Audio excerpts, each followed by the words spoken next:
noise.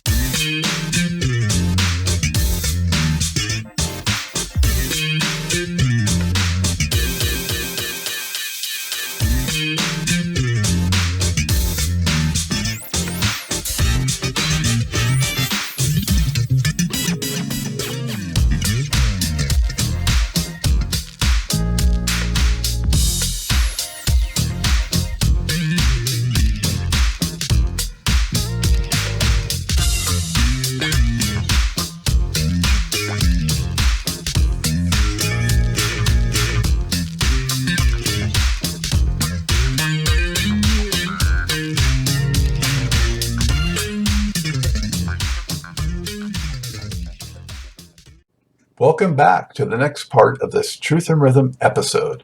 Be sure to subscribe to this channel. If you've already done so, please share it with friends. Also become a member by joining Truth and Rhythm on Patreon, or consider donating at funkinstuff.net. Thank you so much for your interest and support. Enjoy. And the real tragic extension of that to me is when they use pre-recording, parts on stage. That's just. Well, because you can't replicate that stuff. Yeah. And, the Beatles were the first to get off of the road because they were starting to make records that in those days, they didn't have the equipment. Today, you could do that. But, I have this thing about the difference between a performance where you're playing for the room, you're on a stage and you can feel the heartbeat. And as the drummer, that was always how I felt. It's like I could read the room, and you could feel, if you played this song at this pace and this, you could just kind of feel the pace in the room and count off the next song. But when you're using click tracks, it doesn't matter. It's like a predetermined, the inanimate object in the room is controlling everything. And it just doesn't make sense to me. And that's why I had an issue as a drummer of just allowing that to happen, because I felt like the difference was you could perform when you're actually playing for the room, and it's like, oh, you know what, this solo feels great, let's do it another round. But if it's pre-recorded, you can't, because it's going to go back to the verse in 4 bars and you can't tell it to keep playing. So you then wind up doing what I'll call a presentation, right? You're up on stage presenting the music rather than performing it for that audience. The Grateful Dead, perfect example. Every night was different. Right? You got a good night and a bad night with those guys because it was all, sort of back and forth, everything sort of circular feeding. Today, it's like, I'll sit here and you present everything to me, you know what I mean? And hopefully nothing breaks. I found that out early when, Steve Winwood and Cyndi Lauper, I had done this True Colors album, and then I did Back in the High Life, and they both asked me to go on the road. I'm sitting there going, I got a piece of electronic equipment. All I saw was, ladies and gentlemen, Steve Winwood, the lights go up and there's a power surge and it blows up my drum machine. And it's like, there's no way I'm going to be that guy. There's no way I'm going to do that gig, So, that was the early version of it, but it evolved to control is the word I would use. People want to have control over stuff that wants to be kinetic, and, vocal performance, you beat it up till it's just, there was a thing on YouTube called Tuning Marvin, I think it was called, or where they took the vocal from Sexual Healing, right? And they played it. It's like, oh, this is fucking great. It's fucking Marvin Gaye. And then the guy goes, well, let's put it into Melodyne. And so now all of a sudden you see this thing on the screen, and then, the notes that he's singing, and there's E, but there's him slightly under it. Says, well, let's tune him up on this note just to get him in tune. And, after about 3 or 4 moves, all of a sudden you get into this mode where everything he sang was wrong. Once you start microscoping it, all of a sudden now you're in control of Marvin Gaye's vocal. And by the time they were done with it, it was like so limp. It was perfect, but it wasn't any good, It was really good when it was just natural.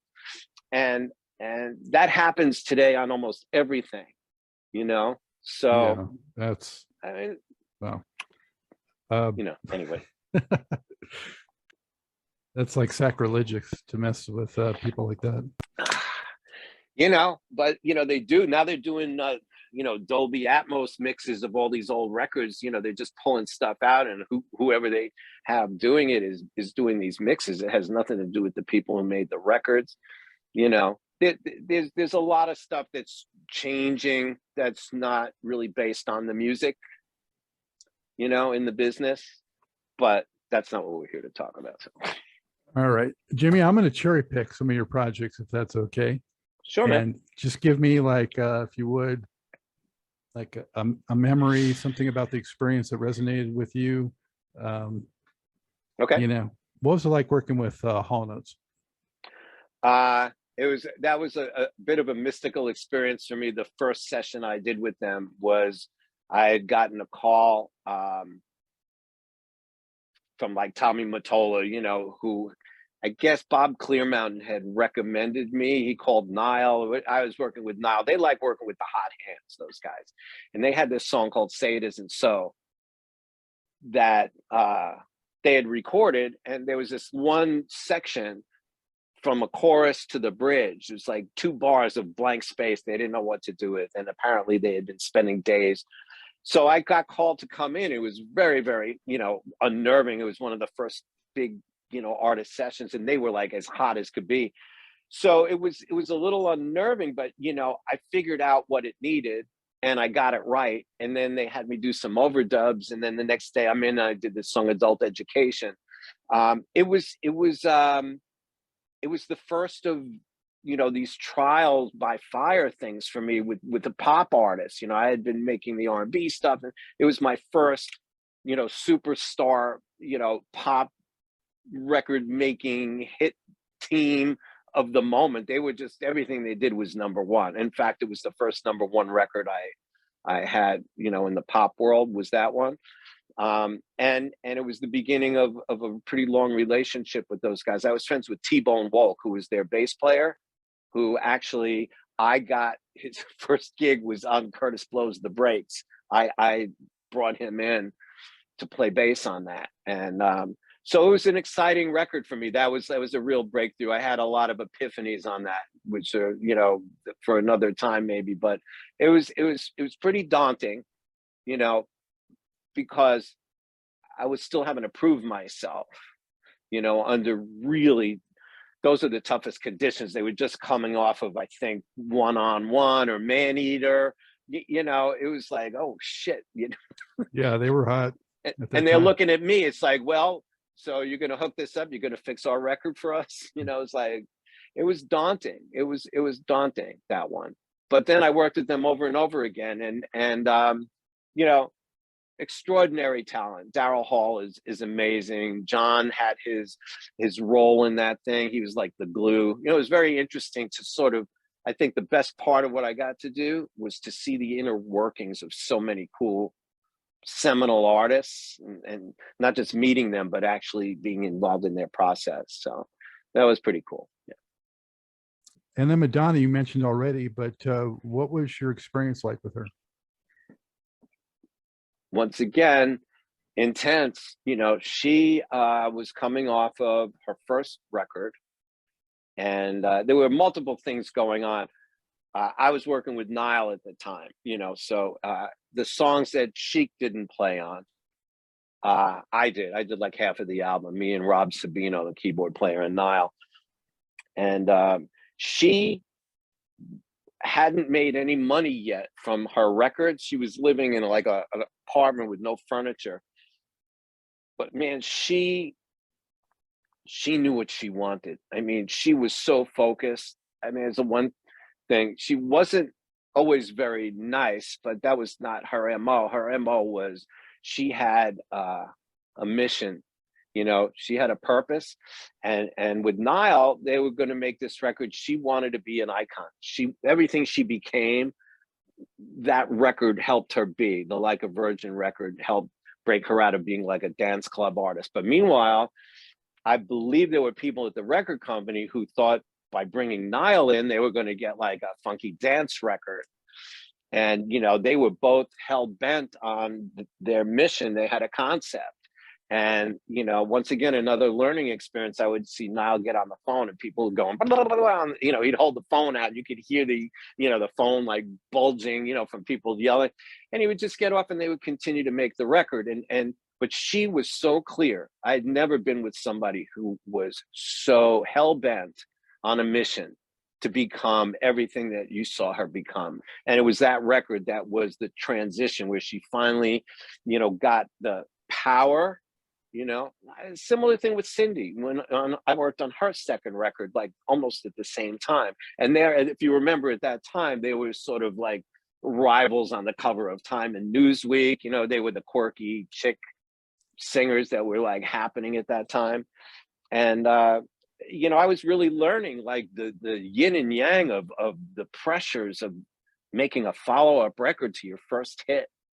You know, with them, with Hall & Oates, it was like continuing a streak. But these guys, sophomore jinx, man, you know, that like swallows up a lot of people. And of course, there was so many people telling them, you should do this, you should do a follow, you know, son of Girls Just Want to Have Fun, you know, or, you know, son of Holiday or whatever the hit was.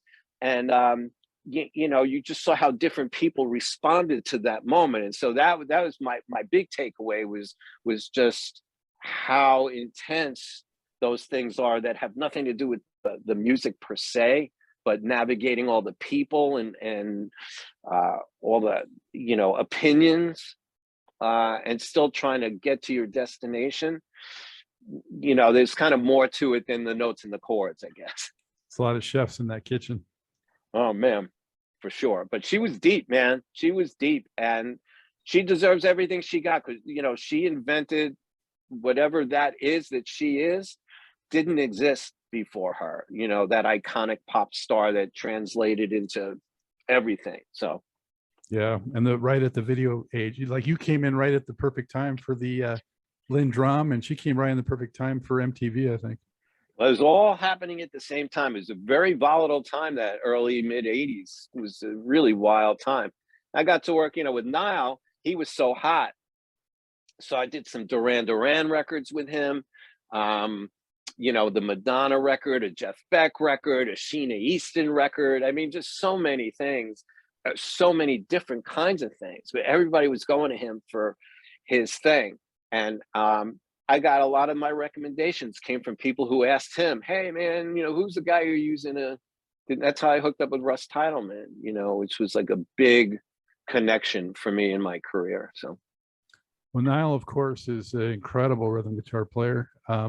What could you tell the people about him as a talent and just as a guy to work with?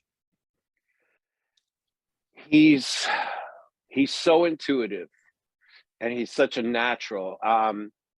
His guitar playing is just an extension of his musicality, which, you know, he is.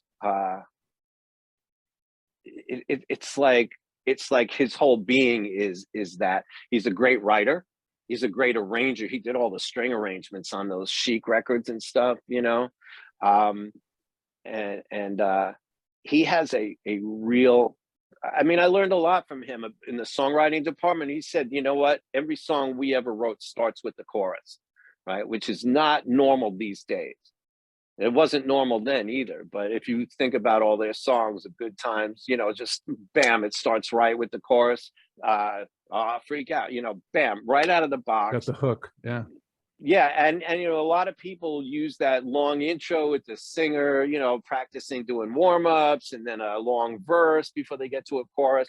Nah, he was like, you know, go for it. And also he was one of these guys who had a sense of putting music together like a puzzle almost, you know, and so his records were very clean. There was not extra stuff anywhere, unlike some other people I worked with who just kept doing more and more. I worked with like Jim Steinman, who would be like an extreme to Nile. You know, Nile knew exactly what he wanted and Jim was just the opposite. So Nile's just a deep cat. He's passionate. He does a million things all at once, and he, you know, he doesn't skimp on anything. You know, he was and it didn't seem like work. That was the thing. You know, there are some people who just make it seem like a, you know, casual while you're doing something really not so casual. You know, that's a gift, you know, and he has that, special guy. But there was a lot of talent in those days, man. And it was like everybody, you know, feeding off of trying to be better than somebody else. And that kind of energy wasn't, today it's more like trying to replicate stuff, I find, than it is trying to invent stuff, you know. So what Peter Gabriel tracks were you involved with? I met Peter once again through Nile. We did a song for this movie Gremlins called Out Out. And you know, it was one of those where, you know, they all loved the idea that I could sort of make the drum machine stand on its head. And so there were, you know, it happened on the Jeff Beck record too, where there's stuff, if I could have them back, I would take them back, you know, where it was more flashy shit than there was substance. But with Peter, you know, he was into layering stuff, and I really learned how he operated. Anyway, there's a couple of sounds that I had that he really, really liked. And when he was making the So album, they were at the power station. And what used to happen there were 3 rooms, 2 of them, Studio A, Studio B, and there was a lounge in the middle. So when you came out of either of those studios, there was a center area. I actually introduced Bob Dylan to Kurtis Blow in that lounge. They were both coming out of their respective rooms.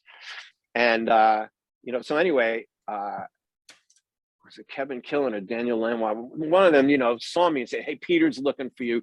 He really loves this kick drum sound that you got on that record. He really wants to use it." If you look at the credits on Big Time, which is the song on that record that I'm on, Stuart Copeland is playing the hi-hat. I'm playing the kick drum. Manu Katché is playing the snare drum. It's like he would record all these different people doing the thing and then take elements from all of them and create the composite. You know, there were a handful of people I worked with who actually could do that and pull it off. You know, most people would fail miserably at trying to do stuff like that, but Peter was a genius. And you know, so that stuff. And you know, he used to come, he came out to Long Island. There was this place at New York Tech that was like an animation, it was like a science place that was working on you know, digital animation back in those days. And that was, you know, one of the places where he got the ideas for the Sledgehammer videos and stuff like that. So I got to know him pretty well. And you know, once again, in the moment, it's like I almost have PTSD with some of these guys when I realize who I was hanging out with. You know, it's like humbling after the fact, because when I'm in there doing it, I'm so busy trying to, you know, earn my place in the room that I don't get to experience it, you know, from that distance. You know, it's like with almost all these guys you're asking me about, there was some version of that where, you know, you're there to help them, you know, pull off a magic trick, you know, and, you know, I wasn't there to just hang out. So, you know, anyway. I was going to guess that track. I mean, that's another one that, you know, my DJ work, I just wore the 12-inch single of that out. Big time. Yeah. Yeah. Great record. And then because of that, I wound up working with Laurie Anderson on some stuff, on some really, you know, esoteric and eclectic stuff that was like, you know, there's no way I would have gotten involved in that with a pair of sticks, you know. So I'm grateful for all of that. What about Chaka Khan? Well, that was with Russ Titleman. And, you know, she's just great. What can you say? I mean, seminal voice, you know. I didn't spend a lot of time with her because, you know, we would cut the track and then she'd come in and do the vocal later. But there were some sessions where she was around. Just great. When you hear those, it's hard to describe, but when you've been around music for so long, working with average to below average people, and then you hear seminal voices, it's so inspiring, you know. And she was one of them. I mean, you know, this was like about 2 years after I Feel For You, and Russ had produced Ain't Nobody. And, you know, it wasn't one of her hits, but it was like, it was so cool to just do the work and have that be the instrument that's leading the track you're working on. You know, I didn't really have a whole lot of interaction with her, but once again, my work looks really much better when somebody like her is singing on top of it, you know? Yeah, she's my all-time favorite female Oh singer. my God. Yeah. The Rufus stuff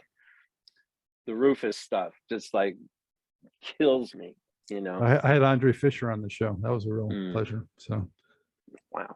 Yeah. But that was right around the same period, though. She did the background for Steve Winwood on that record, and also. Right. Well, I was in the video with them. You know, I actually, it's the only video I was in. I'm playing drums in the video of Higher Love. And, you know, that was a crazy record. I spent like 3 weeks with Steve in his apartment, putting the basic core elements of that record together. And that's another one. You're sitting there in a room with a guy, and, you know, even under his breath, you know, you're right next to Steve Winwood singing. It's him. It's that guy. It's like, believe me, that's not what I was used to, you know. But at that point, I was getting, you know, Daryl Hall, Winwood, then later on, Michael McDonald. I did a lot of Blue Eyed Soul guys. And man, there's something when you hear that in the same room that you're working in, it's hard to describe.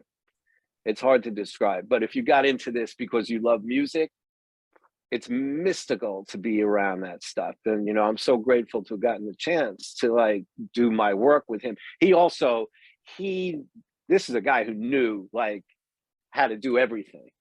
You know, he had most of this stuff figured out. And one of the things that happened was that he had lost the programs that he had done for all his demos.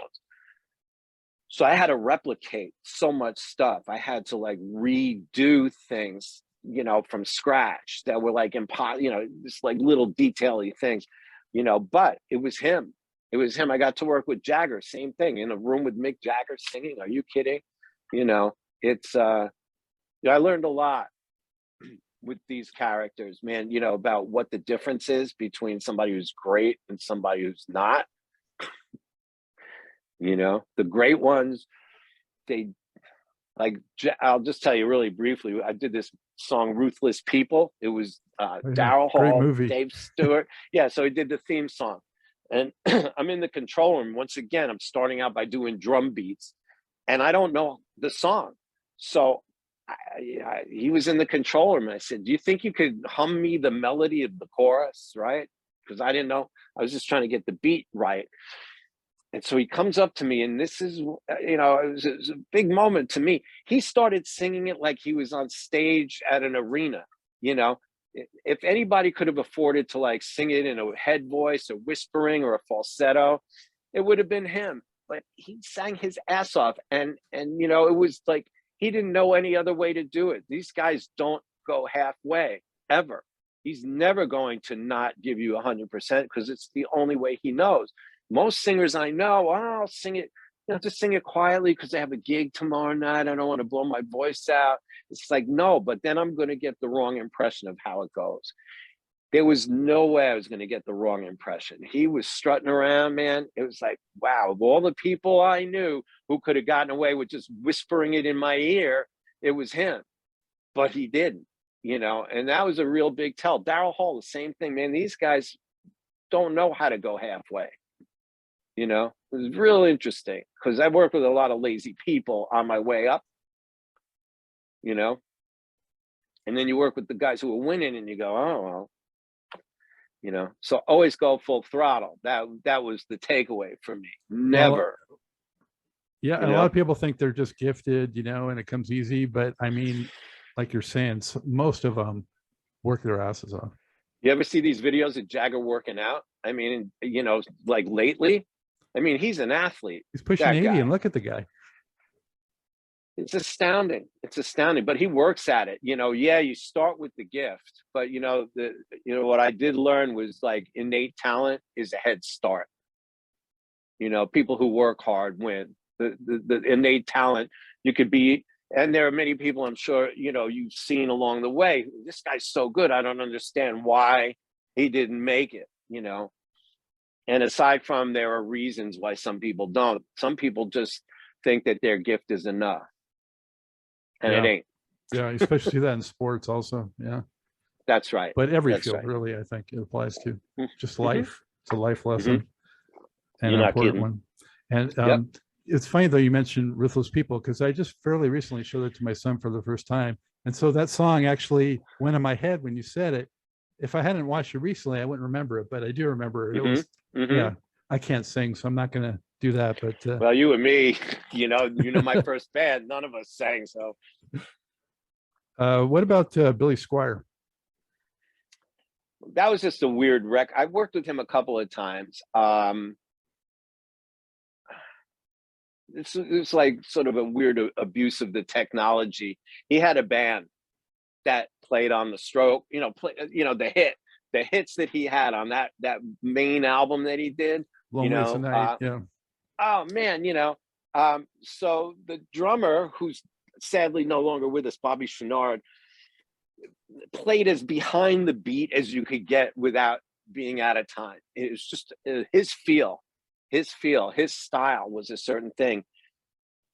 And the producer on the record that I got called to work on hated his drummer. I'm always going, why does a guy take the gig when he's going to start firing the band? But there was a lot of that was going on in those days. And so what would happen was the guy played the drum track, and then they didn't like his feel, but they liked his parts.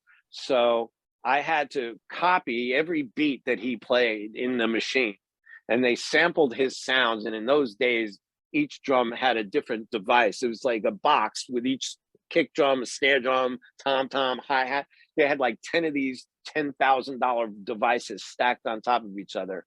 And so I programmed the whole record, and then, it was a synth bass and it was all synchronized. And then I did that, and then they brought in a live bass player, and then it went out again. It was like a real circular thing of people who were trying to control something that wanted to be captured.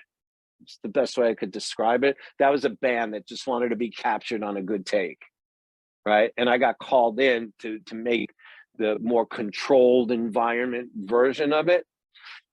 And, it was always a rub. I mean, the record came out okay, but I felt like really uncomfortable, aside from getting paid, which I wasn't uncomfortable about.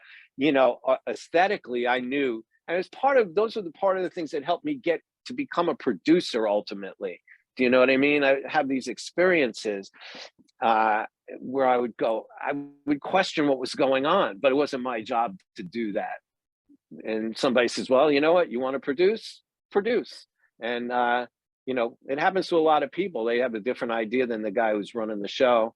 And that was one of them. That was a record that I couldn't even believe the insanity that was going on. And Billy's a great guy and talented guy, but around the same time, he made the career ending video with the Jim Steinman song, so that was like a little rough patch in his world. It's weird when you catch these guys in different phases, of the pendulum swing. I happen to catch him on like the downswing, and but a really good guy. He was a nice guy, stayed kind of friendly with him, and did a couple other things with him subsequent. But he's a rock guy. In many ways, I would go, why do you have me here when you've got your band? Because I was still a band guy at the end of the day. I just, I had my reasons for doing what I did, but it was, I could separate the band work from the technical record making, and there was a whole world of techno-esque music that was coming because of the electronics. Do you know what I mean? They were creating their own genres. So, I didn't see it as a competition. I saw it as a bigger palette. You had another color to choose from. But a lot of people just made bad calls, and you get caught up in it. He was kind of an anomaly during that period, in a more traditional rock, at least initially, sound and approach that was sort of passé for a lot of the 80s, but he got over big with it for a while. Yeah, well, but he, he was really good in this, once again, the songs, and he had a sound, personality. Once again, it comes down to the style and personality. He had a thing that just didn't sound like anyone else, and a couple of songs that just were killer. Timing has a lot to do with success in this business, and the timing on that, his early 80s stuff, that album with the stroke and, a couple of those other songs, it was like, what's that? That was the early Power Station records. And that studio had a sound that was seminal to the era, and he was one of the first guys. Springsteen used it on Hungry Heart, same room. Jim Steinman used it on Bonnie Tyler. It's just like, it's a certain sound that room had. It was very majestic. And, timing, man, timing, and the opposite of timing with some of it, You did some stuff with Billy Joel? Yeah. Phil Ramone liked to bring me in to do percussion. I never programmed. I always played it by hand. I always tapped the pads by, live. So at that time, I got called to do so much stuff. And once again, it was all at the Power Station. Hey, Jimmy, could you come in here? I got this track, could you see if there's something you could put on here? Looking for a shaker part. I don't want to, play a regular shaker. Maybe you could put one in from the machine. So I did this song, Modern Woman. I did a couple, like 2 or 3 songs on that Greatest Hits album, which were not big hits, but, I did them. I did a couple of things for movies with him. I might have done 5 or 6 things with Billy. Modern Woman was maybe the, at that moment, that record, once again, it was, where was he at in his trajectory? He had just had that big series of hits in the early and mid 80s. And it was just kind of settling down into, like, whatever place he wound up in.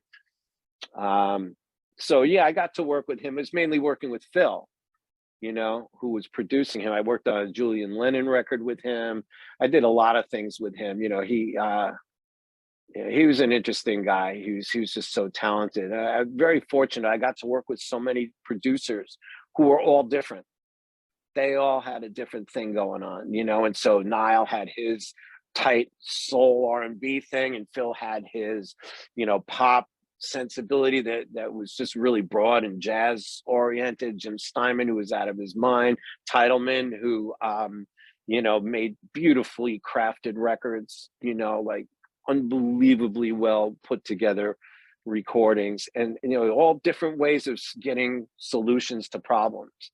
You know what I mean? And I'd be in the middle of all of it. It was an amazing, people would pay to get in those rooms working with Brian Wilson. I mean, I don't know who you were, looking to get information on when you were asking about artists I work with, but there was some that were just astounding to be in the room with. Yeah, I had Brian Wilson highlighted too. Yeah. Okay. For sure. I mean, that was with his Mad doctor genius, was there. Right? That everything that whole crazy time, if you're familiar with his scene with Dr. Landy, his doctor who got him out of the sandbox or wherever he was, like, not doing anything for many years. He got him working, but it was a really manipulative scene, and there was like the cast of characters. Brian's assistant, he thought was his assistant. He was working for the doctor. He was reporting on, we were being spied on. You need to put another quarter in that meter or something. So anyway, Brian was a deep cat. He was extreme. He was medicated, but he was Brian. And even fractional Brian was a complete genius. And so we getting to make tracks.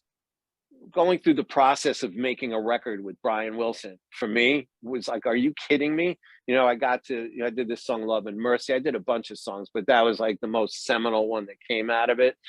And I got to play all this percussion. It was just like making one of those old Phil Spector kind of records, with the guy, with him, and it was astounding, but it was a fucked up situation because the doctor and his people, and they were really trying to keep him off guard, and I got to see it up really close, and it was like really uncomfortable. But the guy it's that guy. It's that guy. And what an experience to do that, to be, I spent a month in the studio doing that stuff. And it was like, are you kidding? This is insane. From where I started and my whole cycle, this was all, the 70s thing was only like 7 years before that. I had only been programming for 5 or 6 years, and so much happened when I made that switch over, it just everything, my career like really, took off then, and all these people I got to work with rapid succession. Yeah, just so the viewers and listeners know, I mean, Steve Winwood, you also were involved in the role with it. Another huge hit. Yep.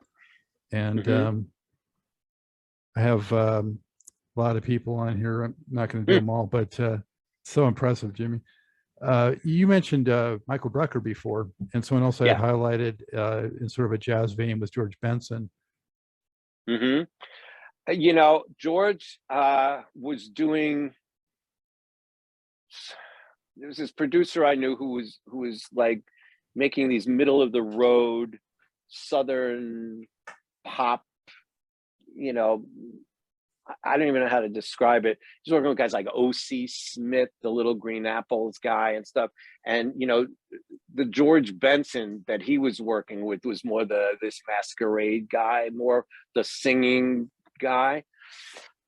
But I did wind up at George's house in New Jersey, working with him. Once again, this one-on-one scenario. My the best anecdote I have with George, we went out for sushi, and I had never had sushi before, and so I was like a bit of a newbie. So they asked, everybody's ordering, and I thought a piece of sushi, I thought one of the pieces on a roll was, I'll have one spicy tuna. So I guess there are 6 slices in a roll, but I thought each one would, so I'll have like 10 spicy tunas. Anyway, the bottom line was I ordered all this stuff, and they brought out like this boat, filled with stuff for me. I totally misordered, and George knew it, and he just let me do it. He thought it was the funniest fucking thing. He wound up taking it all home with him. But he was a great guy, and I didn't get to, work with him in the guitar playing mode so much when I worked with him. But but he's also a great singer. But seminally speaking, he's playing and singing. This stuff was a slightly different moment in time. It's like in the early 90s, I'm gonna say, and it was like kind of post his Warner Brothers time, where he was making all those great records with La Puma and stuff. But it was him. It was him. It's special. These are unique people, man. To get to know them, just But him, I didn't have as much of a musical environment with, just because of the nature of the record that they were making. But I got called in on all kinds of stuff, man. So. Yeah. One of the curiosities I saw in here was Kingdom Come. Yeah. Well, the next when Zeppelin. I said to you I could do anything with a drum machine, this guy was wild. He was a hardcore German rocker guy, and he was on the outs with his record company. It was like a lot of politics. He had a drummer who was hovering and like really angry that I was programming this shit. He thought he should have been doing it. But, once again, I lost a lot of gigs in my day, and that's just the way it goes. You know what I mean? It's just like sometimes you win, sometimes you lose. I got called in on all kinds of Joan Jett records and stuff like that to do stuff, and that we're all bands. But this guy had a really methodical feel that he wanted, and the incessance of a drum machine doing it was what he was looking for. And I could pretty well do anything. It's actually some of my better programming I did was for that. It was some really hardcore rock stuff, you know, it was like really aggressive. And the guy who produced it was guy Gary Lyons, who did, you know, early Foreigner records. He was a pretty cool guy unto himself. You know, so I got to work with great engineers. We made great sounds, but this was like a weird record because there was just like this underpinning going on, just like all these personality clashes that I'd kind of walked in on. But you'd have to hear the record. I'm really kind of proud of what I pulled off on that, because it was an idiom that I had never really worked in per se, you know, that's like real heavy rock stuff. Seemed like an outlier, that's why. Yeah, Sisters of Mercy, I did something with them. They were another, you know, like a goth group from England, but I did that with Steinman, and they just wanted big and more, bigger and bigger and louder. And, you know, but this was just like, just hardcore, you know, sort of metal stuff. So trying in a way to make a programming version of like a John Bonham or something like that, or yeah, it's kind of, I mean, but the music those guys were making was geez, the German stuff, there was a little craft work in it, there was a little metal, you know what I mean? It was like a hodgepodge in those days of what he was going for.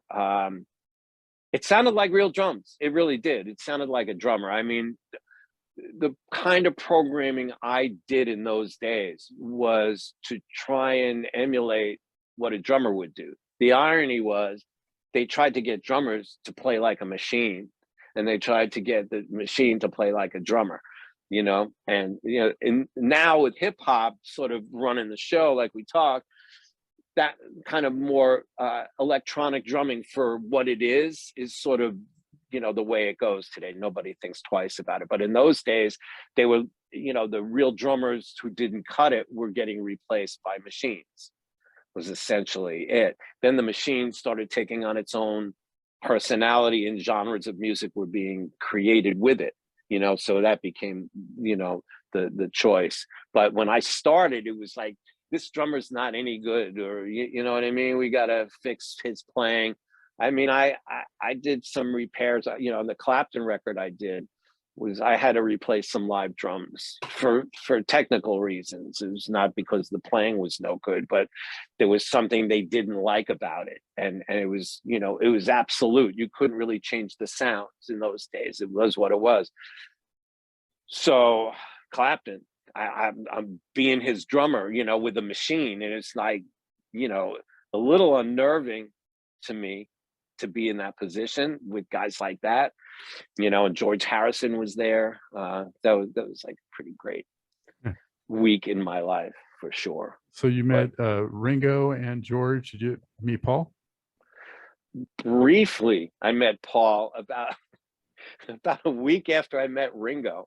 I met Ringo because my friend Mark Rivera was his music director, so I made him bring me to like a sound check. I just had to meet the guy, and you know, we're both, the one thing we had in common was that I was a left-handed guy who played drums on a right-handed kit as well. And so I have this photo of us where we were talking, we're both air drumming about like the conundrum of playing backwards on the kit and like hitting your wrist with the sticks and stuff.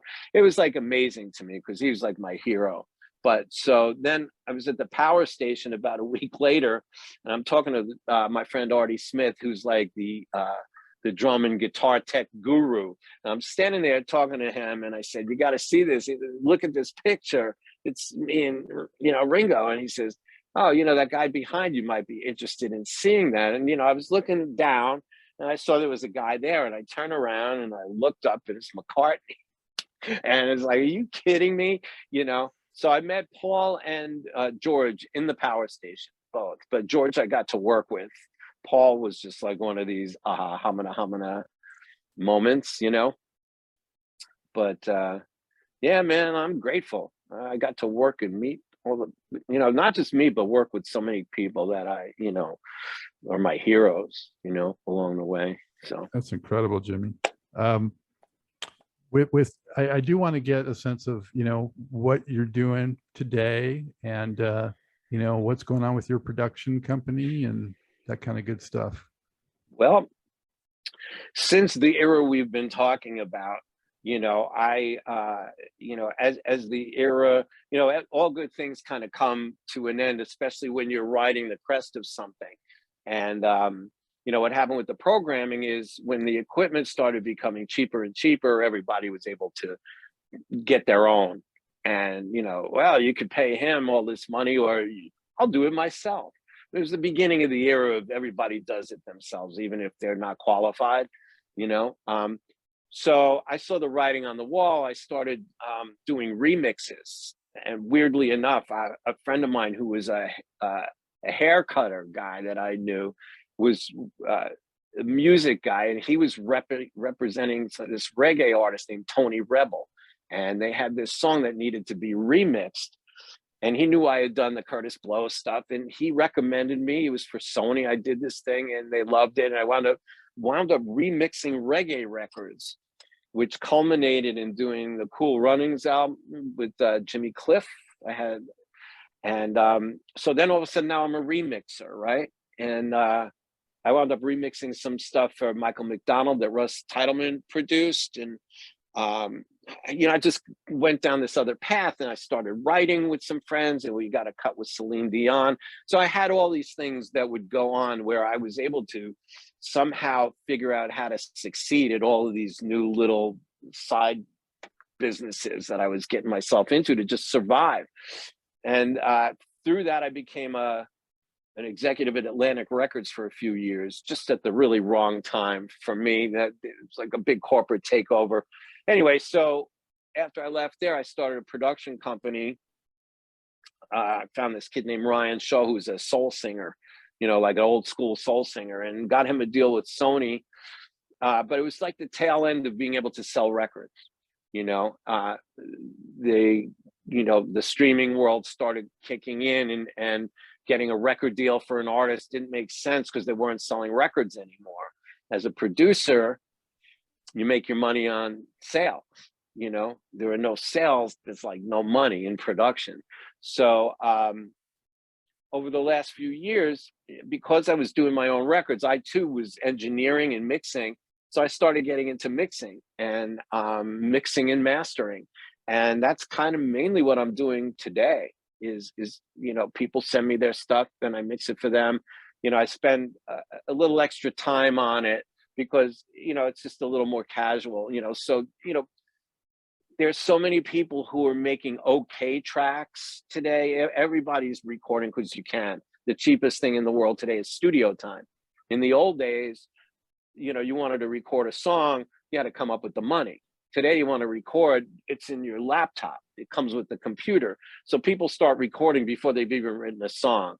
So it's like a different world now. And, the record business as it stands today is like really a bit disconnected from whatever it is that I did with those people, other than they sample those records and stuff. And every once in a while, somebody wants like an authentic thing and stuff like that. But, by and large, I'm real happy doing this. I always like to find, like I told you, that thing that fully engages me so that when I do it good, or better than good. Because I know that just halfway is not the way to pull this off. I'm grateful to have learned that lesson. And it's allowed me to reinvent myself enough times, because I found that being the new guy is always the place to be. Once everyone knows who you are, they're always looking around for a new guy anyway. So when you can figure out a new gig to do, it's like, hey, who did that? Really? Wow, I didn't know he did that, and it's like it starts over again. So, I'm also not I spilled a lot of blood, on the battlefield, over a certain period of time, so it's like I'm in a different spot than I was. And, it's been great to be able to, go back from where we started here, when I was like a little kid, wanted to be in a band, and pulled off a whole career, without having put on a suit and tie or commute, to a job. I'm grateful for somehow pulling that one off, and that's somehow you never moved to Los Angeles. I was that close when right before I bought the drum machine. I was ready to move to LA because there was nothing here, and but New York in the '80s turned out to be a good place to be. So, you know, you just never know. I try not to second guess myself too much. Once again, you know, trusting your instincts, even when you're getting beaten up. You know, it's, yeah, well, it's a navigation. I think. Hey, You know, you know, I'm not complaining. So if somebody is interested in, you know, maybe you listening to what they're doing or getting your advice or input, you know, what should they do? Well, my website is there. It's jimmybralowerproductions.com. But if you type Jimmy, BRALOWER.com, it will go there as well. And there's a contact page on there where you just reach out.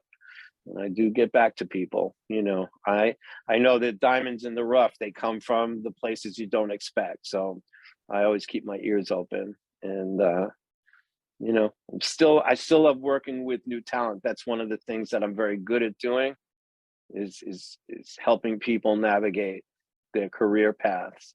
You know, so I've done consulting as well. I mean, that's a whole other, you know, I've pretty well done as many things as I could think of doing at any given time. So on my website, you know, everything is there.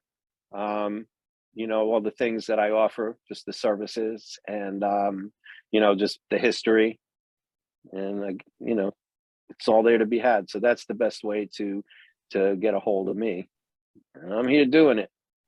What would you say are the top two? I'll give you 2 or 3 projects that you've been associated with that you feel the most proud of. Well, the ones that I really worked the most on, True Colors with Cyndi. That album was really a navigation that yielded a great working relationship and like an impossible record that we pulled off. You know, so if you've ever been in a theater production where, you know, it's like you hang out in a world with people, they become your family and stuff like that. That was one of those records where the trials and tribulations, you know, and to get a result that paid off, that was really good. The Steve Winwood record, just because on so many levels, he was a hero when I was a kid. The fact that I got to work on a record that was his biggest selling album and stuff like that. And, you know, really, and I got to be in the video. That was another one of those projects where I feel like, you know, that was magical. And then, damn, it's a tough one. The Brian record was just so crazy that it sticks out to me because it was him and all the navigating we had to do. There was like a lot of extra work to pull it off, you know. But then there's like these one-off things. I got to work with Al Cooper about 10 years ago. You know, he came over to my house and we did a remake of a song that he'd done with the Blues Project. And he was like a big hero of mine. And so just to have that experience, it's really tough to like make that list. Because if I really think about it, they all have something special to me. You succeed in coming up with 3, so I'll take it. Yeah. Yeah, well, there's certainly enough of them. Is there one or two? Are there 1 or 2 people sort of on your bucket list that you would just love to get a chance to work with, or maybe wish you could have worked with them? You know, I always feel like, you know, it's like be careful what you wish for because sometimes it's not what you think. You know, I've learned that too. There are some people that, you know, as people were not nearly as cool as I was wanting them to be. Musically speaking, well, you know, I'm a big John Lennon guy, and that would have been something that would have been really interesting. You know, I mean, the thing with those Beatle guys is that they were so curious on the electronic side of things, you know, that I knew that I you know, with some of these characters, I could have contributed something interesting. But I have to tell you, you know, when I think about it, there's really not, and I feel like I've accomplished so much of what I set out to do that, you know, as far as session wise, Man, I don't know. I mean, I kind of ran the gamut, you know. I was really fortunate, and I don't feel like I'm missing something. Let's put it that way. I mean, I could think about it and maybe come up with somebody, but I really did get to work with like so many of the people I could have imagined wanting to work with, you know, which I'm really grateful for. So Fair enough. yeah, no, my bucket list, I got to do it, man. I didn't even know I was going to be able to get where I got. You know, I couldn't have even imagined it. You know, so anyway, Wow. record biz, man. Yeah, well, it's been We're all still fascinating. here. Thank you so Yeah, much man. for telling us all the stories and for sharing that. And Pleasure, man. you know, thank you for all the great music you've been a part of. Appreciate it. Thanks, Scott. You know, I'm glad to had the chance to do it, man. You know, as you get a little older, you get more grateful, you know, for you know, you can kind of see a little of it from a different perspective. It's like, wow, did I pull this shit off? You know, and I hope you enjoyed this episode of Truth in Rhythm. A big thank you goes out to our guest as well as to you, the viewer and listener. Also, much gratitude to Pleasure for supplying the show's funky opening and closing music. As a reminder, you can always access the complete list of linked shows by episode at funkandstuff.net. I urge you to support this program and receive the extra benefits along with that by subscribing to the Funk and Stuff channel on YouTube and sharing it with funk, R&B, and jazz lovers, joining Truth and Rhythm's membership program at Patreon, submitting a donation at funkandstuff.net, buying Everything is on the One, the First Guide to Funk book at Amazon, shopping at the Funky Things store for cool merchandise at funkandstuff.net, and linking through funkandstuff.net for all of your Amazon purchases. In addition, if you're an artist or anyone seeking proven, results-oriented professional marketing, PR, writing, or editing consultation or production, check out the media services section at funkandstuff.net. Also, I encourage you to drop me a line at scottg@funkandstuff.net. I love the feedback, suggestions, guest requests, appearance and sponsorship inquiries, and just talking about my favorite subject, groove-based music.